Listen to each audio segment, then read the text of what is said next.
அன்பான நண்பர்களே, உலகத்தில் எல்லாருக்குமே அதிகாரம் ரொம்ப இஷ்டம். பெரியவங்களாக இருக்கணும், அதிகாரத்தில் இருக்கணும், உயர்ந்து இருக்கணும். அதெல்லாம் எப்படி வருது? எங்கேருந்து வருது அதிகாரம்?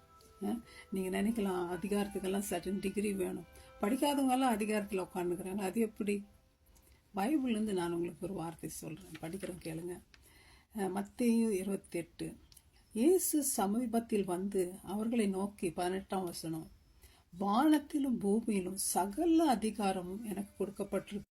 ஸோ இந்த அதிகாரம் எல்லாம் ஆண்டவர் படித்தவங்களுக்கோ படிக்காதவங்களுக்கோ டிகிரி வச்சுருக்கிறவங்களுக்கோ காசு வச்சுருக்கிறவங்களுக்கோ ஞானம் உள்ளவங்களுக்கோ அப்படியேப்பட்டவங்களுக்கு ஒன்றும் கொடுக்குறது அப்படி ஒன்றும் இது இல்லைங்க, ரூல் இல்லை. யாருக்கு வேணுமானாலும் அவர் இஷ்டப்படி கொடுக்குறாரு. இப்போ தலைவர்களை உட்காந்துக்கிறது கூட தேவனுடைய சித்தம் தான். ஒரு நாட்டை பார்த்தா இன்னொரு நாட்டு பயப்படுது, அதிருது, சண்டைக்கு போகிறதுக்கு அமைதியாகுது. யார் கொடுக்குறது அந்த அதிகாரத்தெல்லாம்? இயேசுநாதர் தான் கொடுக்குறார். அந்த அதிகாரத்தினால தான் நீங்கள் உலகமெங்கும் போய் என்னை பற்றி சொல்லுங்கன்றார். இந்த அதிகாரத்தை ஆண்டவர் தாவீது கொடுத்தார். கோலியாத்தை என்ன பண்ணார்? குழாங்கல்ல ஒரு ஆயுதமும் இல்லை, கல்லை வச்சே வீழ்த்திட்டார். படிக்காத ஆடு மேய்க்கிற தாவீது ராஜாவாக உயர்த்தினார்.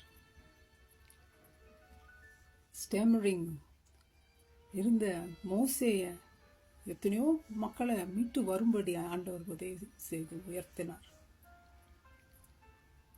அதே போல சாம்சன் பயங்கரமான பவர் கொடுத்தார் ஆண்டவர். அந்த பவரில் கழுதையின் எலும்புனால 1000 பேரை கொண்டாருப்பா. ஆனால் அந்த பவரை மிஸ்யூஸ் பண்ணுறாரு அவர்.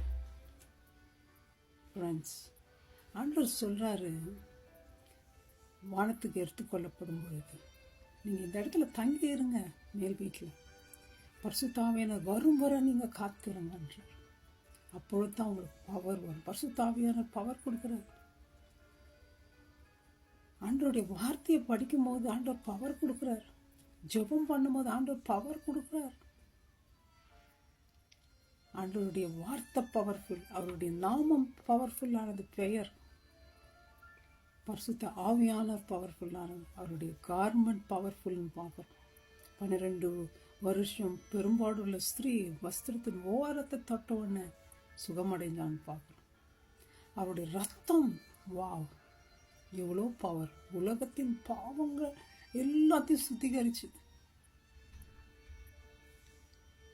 ஆண்டவர் இந்த பவரை நமக்கு கொடுக்குறன்றார்.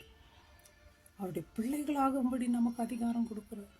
அவரை நம்பி விசுவாசிக்கும் பொழுது, பேதுரு அந்த லேமேனை சுகப்படுத்தும் பொழுது, நான் இல்லைப்பா, இயேசு கிறிஸ்துவின் நாம தான் அவனை சுகப்படுத்து, பொண்ணோ வெள்ளியோ என்னிடத்துல இல்லை, இயேசுவின் நாமத்தினால எழுந்து நடன்றார். ஃப்ரெண்ட்ஸ், அவ்வளோ பண்ண பவர்ஃபுல் நாமம் உங்களுக்கு வேணுமா? அந்த இயேசுவை விட்டுட்டு இருக்கிறீங்களே. ஜான் பத்மு தீவில் அவரை போட்டு சிறையில் வச்சிடறாங்க. அப்போது சிறையில் இருந்த பொழுது கூட ஆண்டவர் என்ன பண்ணுறாரு? அவருக்கு ஒரு தரிசனத்தை கொடுத்து பரலோகத்தில் நடக்கிற எல்லா காரியங்களும் வெளிப்படுத்துகிறார். மூன்றாம் வானத்துக்கு எடுத்துக்கொள்ளப்பட்டேன்னு பார்க்குறோம். அவர் என்ன சொல்றாரு? கர்த்தருடைய நாளில் ஆவிக்குள்ளானேன், நான் அல்பாவும் மேகாவும் முந்தினோரும் பிந்தினோருமா இருக்கிறேன். காண்கிற ஒரு புஸ்தகத்தில் எழுதி ஆசியாவில் இருக்கிற எபேசு, சிமிர்னா, பெர்கமு, தியத்தீரா, சர்தை, பிலதெல்பியா, லவோதிகா 7 சபைகளுக்கும் அனுப்பு என்று விளம்பினார். ஸோ அந்த ஆவியானவர் தரிசனத்தை கொடுக்குறாரு. இந்த தரிசனத்தை எழுதினால தான் நமக்கு இப்போ தெரியுது பின்னாடி என்ன நடக்க போகுது. இப்படியான வல்லமை உள்ள தேவன் நம்முடைய தேவன். ஃப்ரெண்ட்ஸ், நீங்கள் நினச்சிருக்கலாம், நான் பாவி, நான் உடைஞ்சி போனவன், நான் ஆண்டவருக்கு போக தகுதி இல்லாதவன், அப்படியாப்பட்டவங்கள தான் ஆண்டவர் யூஸ் பண்ணுறார். அந்த வல்லமை உள்ள தேவனை நீங்கள் சந்திக்க மாட்டீங்களா? இன்னைக்கு உங்களுடைய நிலைமை மாறுமே. அப்படி மாறலைன்னா இயேசுவண்டை பாருங்க, இயேசுவை கூப்பிடுங்க. கண்டிப்பாக அவருடைய வல்லமை உங்களை தொடும் பொழுது நீங்கள் பழைய மனுஷனாகவே இருக்க முடியாது, புது மனுஷனாக மாறுவீங்க. அந்த ஐஸ்வர்யத்தை ஆண்டவர் உங்களுக்கு கொடுப்பார். இன்னைக்கு கூப்பிடுங்க. அவருடைய ரத்தத்தினால கழுவி சுத்திகரிங்க.